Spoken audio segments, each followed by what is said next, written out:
j'explique toujours aux gens qui parlent avec beaucoup d'émotion, indignés d'ailleurs, que la religion en Chine est pourchassée et persécutée. Je leur dis laquelle? Alors ils me disent le christianisme. Je dis mais le christianisme c'est pas une religion chinoise. Le christianisme, le Christ, Jésus-Christ, cet homme si magnifique, si doux, si bon, a été envoyé en Chine dans une caisse d'opium.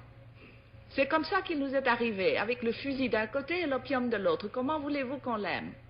Comment voulez-vous qu'on comprenne le christianisme?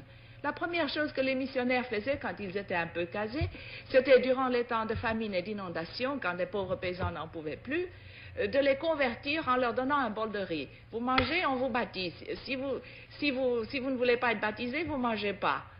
C'est ce qu'on appelait les chrétiens du riz. Comment voulez-vous qu'on aime ça? Et puis alors, ils achetaient à tour de bras des villages. L'Église catholique est devenue grand propriétaire terrien. C'est à elle qu'appartenaient à Shanghai tous les districts de prostituées. Comment voulez-vous qu'on respecte une église comme ça? Ça, c'est le christianisme. Et je ne parle pas du protestantisme, qui était tout aussi mauvais. Le bouddhisme aussi a été importé. La Chine elle-même n'a jamais pu évoquer, n'a jamais vraiment créé une religion. C'est vraiment extraordinaire. Elle a eu le moralisme avec Confucius.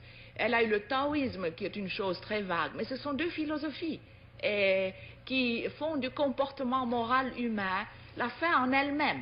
Il n'y a pas un ciel, il n'y a pas un paradis, il n'y a pas au-delà de la vie une vie meilleure. Ça s'arrête avec la mort.